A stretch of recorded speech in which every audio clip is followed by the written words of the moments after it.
À l'approche de Pâques, beaucoup d'entre nous sont en train de pleurer ou de pleurer avec ceux qui pleurent. Derrière les chiffres concernant les décès, il y a des êtres humains et des proches qui sont dans le deuil. Quant à l'impact économique du confinement, des personnes perdent leur travail et craignent de ne plus pouvoir joindre les deux bouts. Le psaume 49 est d'actualité. Il s'adresse à chaque être humain, versets 2 et 3, et il communique un message aux riches comme aux pauvres.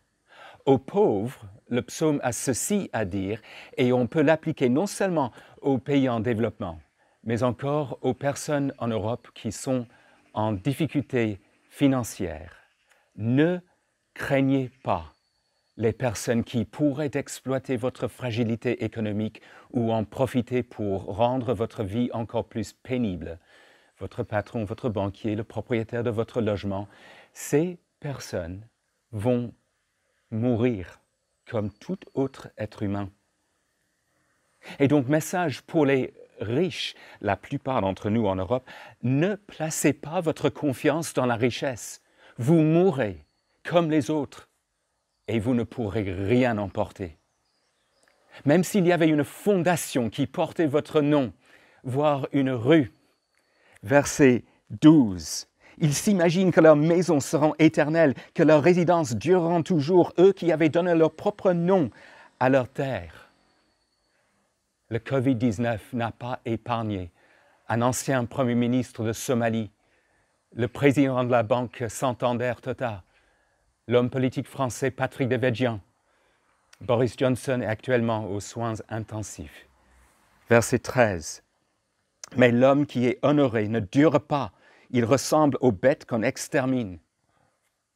Ce propos revient dans le dernier verset du psaume, mais avec une petite différence. L'homme qui est honoré, mais qui n'a pas d'intelligence, ressemble aux bêtes qu'on extermine. Il est possible de faire preuve d'intelligence ou de sagesse et de connaître une solution au problème de la mort. Ne pas craindre les riches, mais craindre Dieu seul. Ne pas mettre sa confiance dans la richesse, mais se confier en Dieu seul. Êtes-vous sage? Si oui, il n'est toujours pas possible de payer une rançon en vue d'échapper à la mort. Versets 8 et 9, la fortune de Jeff Bezos n'y suffirait pas.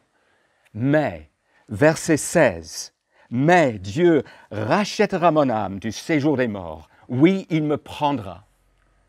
Le salaire de notre rébellion contre Dieu, c'est bel et bien la mort.